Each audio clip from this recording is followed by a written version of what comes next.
Pasig City, mas kilala sa pangalan ni Mayor Vico Sotto? Yan ang pag-uusapan natin ngayong araw po ng Huwebes, April 10. Pero bago yan ay humihiling ako na pakisubscribe ang aking YouTube channel, paki-like and share na din para mas rumami pa po ang makapanood ng content natin. Maraming salamat po sa inyo mga kaparokya. Yun nga po mga kaparokya, ayon sa isang aspirant councilor from Kaya This Ticket, ay mas kilala ang Pasig hindi sa pangalan nito kundi sa pangalan daw di umano ng mayor. So let me hear you yung speech nito mga kaparokya. Nakakalungkot lang po kasi dadayo tayo sa ibang lugar. Hindi mo kilala ang lungsod ng Pasig. Kilala tayo sa pangalan ng mayor. Nakakalungkot.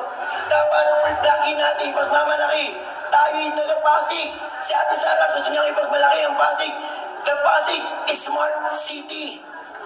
Gusto kong ipakilala ang lungsod ng Pasig sa isang malinis, maayos, masigla, makulay at ligtas na Pasig. Sapagkat pagka nagawa natin ang mga bagay na yon, makakahingkayat tayo ng maraming mamumuhunan, maraming negosyante, at kung saan dadami ang trabaho.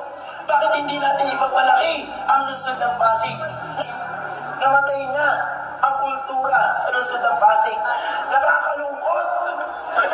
Uli natin bibalik ang sigla ng Pasig. Kahit ano ba ang nangyayari ngayon? Mukhang napag-iiwanan tayo. Kaya muli sana, bigyan po natin ng pagkakataon ang Team Kaya This sa pangunguna po ni Ate Sara Diskaya.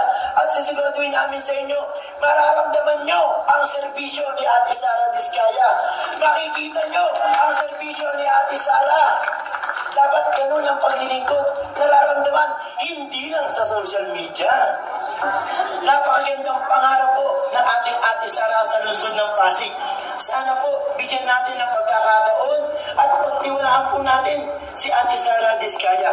Kung ako naman po ay papalarin, kasama po ang buong Team Kaya This, gusto kong buhayin muli ang kultura at turismo sa lungsod ng Pasig. Kami po ay sumama kay Ate Sara Diskaya kasi naniniwala ako sa isang ina na kaya niyang pamunuan ang isang lungsod. Tulungan po natin si Ate Sara. Si Ate Sara ay taga-Pasig. Tubong Pasig. Maglilingkod sa Pasig. Yayakap sa Pasig. Magbibigay liwanag sa Pasig.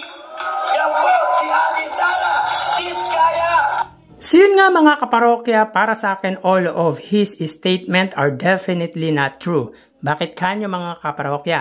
I'm from Quezon City pero naiinggit po ako sa Pasig kasi meron po silang mayor na ubod po ng husay. Actually, nagtrabaho po ako sa Pasig back in 2016 to 2018 sa may Philippine Vending Corporation along E. Rodriguez Avenue, Barangay Bagong, Ilog. Matatagpuan po yung office nito sa pagkababa po ng flyover malapit sa PLDT. So hindi ko po alam kung nandun pa po yung PLDT or yung Philippine Vending Corporation. So, shout out nga po pala sa lahat ng empleyado ng PVC. Well, actually, kilala naman po talaga ang Pasig noon pa man kasi sobrang iniiwasan po ang Pasig noon dahil nga po sa mga nanguhuli na blue boys or yellow boys. Hindi ko lang po alam yung tawag doon sa mga kaparokya pero kilala po sa mga nanguhuli ang Pasig. Pero ngayon, mas kilala po ang Pasig o mas nakikilala ngayon ang lungsod ng Pasig na maayos dahil po sa pamumuno ni Mayor Vico Sotto. Hindi sa pangalan ng mayor, kundi sa good governance na meron po ang Pasig. And for sure, all Pasigueños are proud being a Pasigueños except po sa nagsalita or sa Team Diskaya. And we are all proud being a Filipino because there's a hope with someone na maayos mamalakad ng isang syudad or may politiko pa dito sa bansa na magaling at maayos. Meaning, may pag-asa pa ang bansa. And Pasig City is a smart city since 2019 when Pasigueños elected a good and smart public servant or public officials. Vico Sotto, Roman Romulo, and later Dodot Jaworski and Giting ng Pasig. Kumbaga, hindi nyo na maluloko ang Pasigueño ngayon dahil kitang-kita nila kung paano magtrabaho ang local government nila sa pangunguna po ni Mayor Vico Sotto. And yes, I agree with what he's saying mga kaparokya dahil namatay na nga po ang kultura sa Pasig. Kultura ng pangungurakot at pananakot. Do you agree with me? Kasi totoo naman, pantay-pantay ang tingin sa tao ng mga namumuno sa Pasig. Walang mayaman at walang mahirap. And I don't agree na pinag-iwanan ang Pasig ngayon because ngayon lang ako nakakita na ang senior citizen ay may benefit from local government. Yung mga student, kompleto ang gamit ng walang pangalan ng politiko kundi tatak lang po ng Pasig Plus. Meron po silang 1,500 pesos na allowance lahat ng public student. Ilan lang yan sa dahilan why Pasig City is on the place with high dignity among the cities here in NCR. Dahil nga po sa hindi kurakot ang namumuno sa kanila.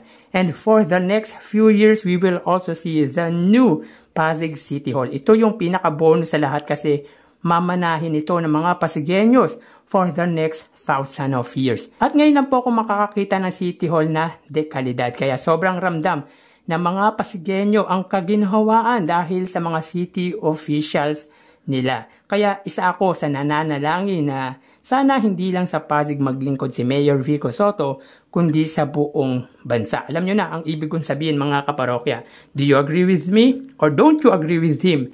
Anyways, again, siya nga po pala si Jess or Jessie Gaviola, ang kasalukuyang barangay captain ng Barangay Kalawaan. So kung naniniwala po kayo sa sinabi niya, hindi po kayo matalino. So tandaan nyo po, ang pangalan nito mga kaparokya, lalo na yung mga taga Barangay Kalawaan. Dahil hindi niya ramdam ang kaginhawaan sa pamumuno ni Mayor Vico Sotto. Maybe dahil hindi siya makadiskarte ng alam nyo na. Kaya pumili po tayo ng maayos na official sa lungsod ng Pasig. Pumili ng maayos na barangay captain after him. Anyways, kayo na po ang humusga mga kaparokya. Hanggang dito na lang po tayo. Mag-iingat po tayo palagi. Thank you and God bless.